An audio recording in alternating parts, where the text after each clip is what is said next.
Kamala's here. Let's hear what Kamala has to say. Always burn bright. LLLLL. As long Look at the chat. as we never give up, and as long as we keep fighting. Oh, they're spamming L's in the Kamala chat. To my beloved Doug and our family, I love you so very much. To President Biden and Dr. Biden, thank you for your faith and support. To Governor Walz and the Walz family, I know your service to our nation will continue. And to my extraordinary team, to the volunteers who gave so much of themselves, to the poll workers and the local election officials, I thank you all. Why is she smiling? Look, I am so proud of the race we ran. You lost to an And the way we ran it. socialist. And the way we ran it. Smiling. Over the 107 days of this campaign, we have been intentional about building community and building coalitions. Bringing Guys, people she's smiling together because there's from going to be so many every Republicans in the walk of life cabinet. and background, united by love of country with enthusiasm and joy in our fight for America's future. She wanted all the Republicans to be in the cabinet, and she got it. The knowledge that we all have so much more in common than what separates us. Now, I know folks are feeling and experiencing a range of emotions right now. I get it. But we must accept the results of this election. Earlier today, I spoke with President-elect Trump and congratulated him on his victory. I also told him that we will help him and his team with their transition, and that we will engage in a peaceful transfer of power.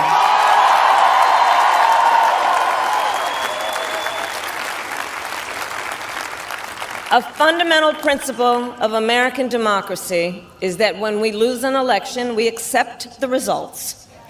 That principle, as much as any other, distinguishes democracy from monarchy or tyranny. And anyone who seeks the public trust must honor it. At the same time, in our nation, we owe loyalty not to a president or a party, but to the Constitution of the United States.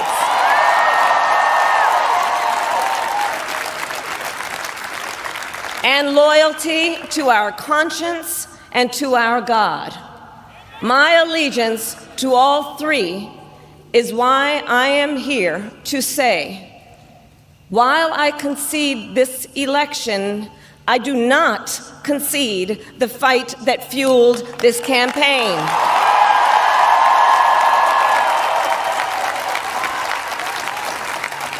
The fight for freedom, for opportunity, for fairness, and the dignity of all people. A fight for the ideals at the heart of our nation, the ideals that reflect America at our best. That is a fight I will never give up.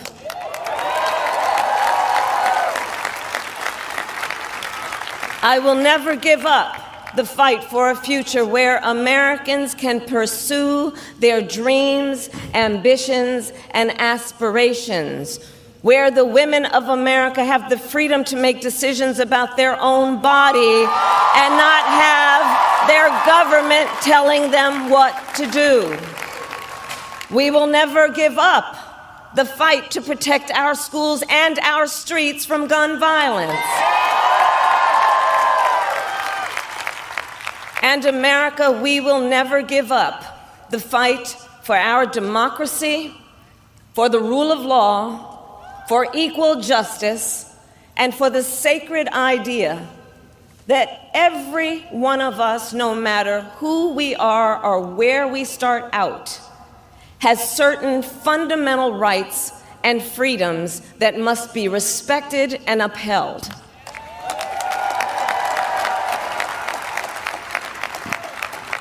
And we will continue to wage this fight in the voting booth, in the courts, and in the public square.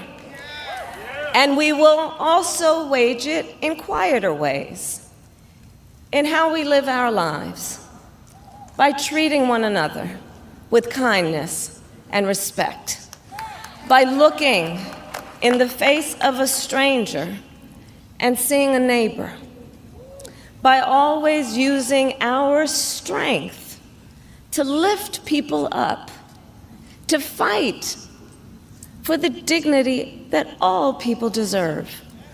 The fight for our freedom will take hard work, but like I always say, we like hard work. Hard work is good work. Hard work can be joyful work. And the fight for our country is always worth it. It is always worth it.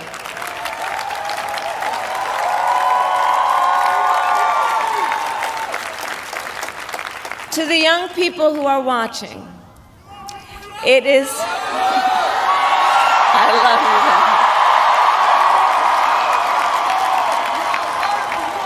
you. To the young people who are watching, it is okay to feel sad and disappointed, but please know it's going to be okay. On the campaign, I would often say, when we fight, we win. But here's the thing.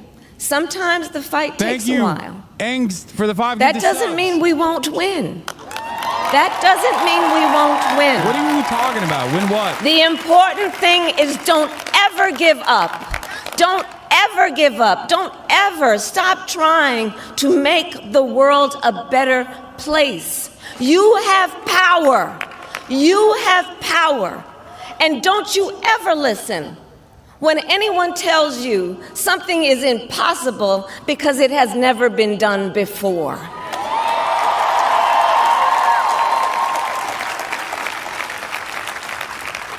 You have the capacity to do extraordinary good in the world.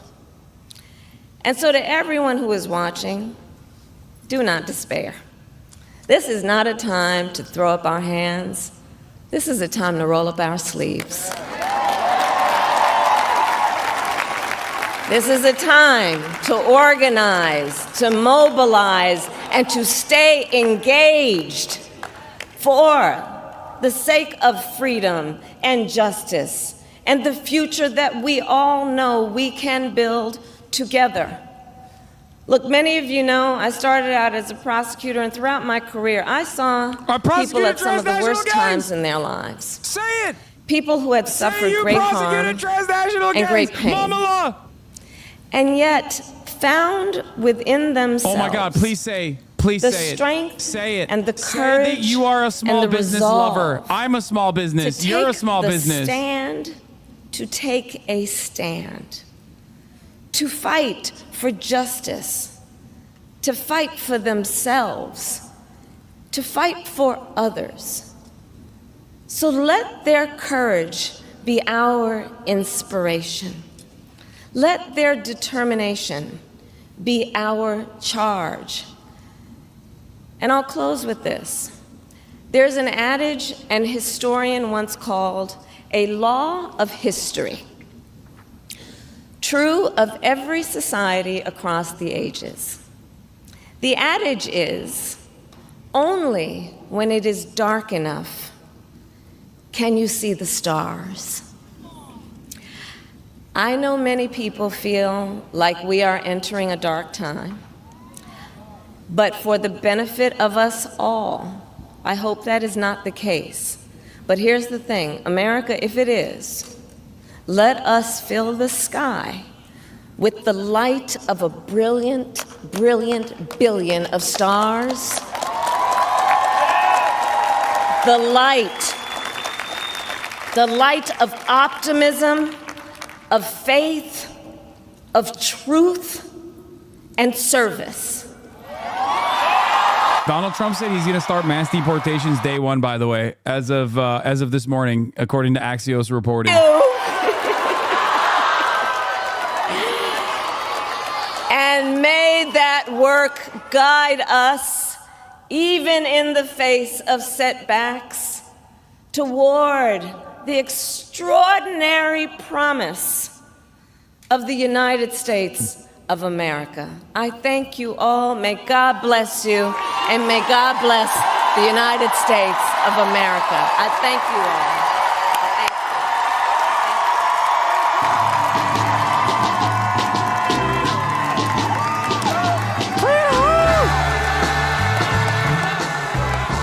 Why is she laughing and smiling?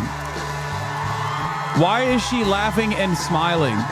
I don't understand. Even Doug looks more upset about the prospect of a American fascist tomorrow. You know what I mean? She's like, yeah, I up. I tanked this dude. That's right. That's right. I came in and I destroyed any hope that you might have had of combating growing fascist momentum in this country. And I'm smiling and waving away, dude. Let's go. She made hints for a run in 2028, but her political future is dead, right? Don't tell me the libs will. No. She's done. It's over. I do not believe that Kamala Harris has a singular shot in hell of running for the highest office ever again, especially because Nancy Pelosi and many others in the establishment actually did not like her. They didn't. They were like, she sucks. We should do an open primary. I thought it was a mistake to do an open primary because I thought she would at least have competent people around her to, like, you know, message appropriately. I was wrong. I'm sorry, but what are you saying? You wanted her to cry or what? The f do you mean? Demonstrate the appropriate emotion for the time, okay? For the times that are ahead. You just lost to Donald Trump. You just lost to a fascist like Donald Trump, who was already, he had lost once already. People didn't like him. He was a disliked person. And she's over here smiling and being like, yeah, that's right. Are we in imminent danger or not? Is Donald Trump a fascist or not? Can someone explain this to me? A brief history of presidential concessions. Trump has never explicitly conceded. The thing is, the Democratic Party's talent is so deep. The bench is deep, dude. There are a lot of guys like Timothy Waltz out there, okay? Tim Waltz is not the only guy. You got Gretchen Whitmer. You even have the likes of Big Boy Pritzker. You have a lot of people out there. You have Bashar. So there are a lot of people in the deck ready to go. People who could do populist leadership. The Democratic Party has populists that are popular, that they could actually present like a more radical, more progressive agenda that would be genuinely broadly popular and a game changer for many Americans. But Democrats also have the likes of Josh Shapiro and Pete Buttigieg. And I think the Democratic Party is going to recalculate and retriangulate and try to go back to the Pete Buttigieg in the talent pool, less than the likes of Gretchen Whitmer. That's what I foresee. They're going to go with the Newsom. Yeah, they're going to go with the Pete Buttigieg, Gavin Newsom, Shapiro route. Young, more vibrant, better communicators, certainly more charismatic than the likes of Kamala Harris, for example, but people who are still going to be seen as establishment shills with new packaging. We shall see what happens, because these next 4 years are going to be pretty important in hopefully changing the attitude within the Democratic Party, because this spectacular failure should at the very least wake up some people who still have some level of decency and some level of interest in preserving the future prospects of the American Democratic Party, maybe stopping American fascism. I don't know. I mean, it's kind of copium for sure. Or maybe there won't be another election. So there's that reality as well.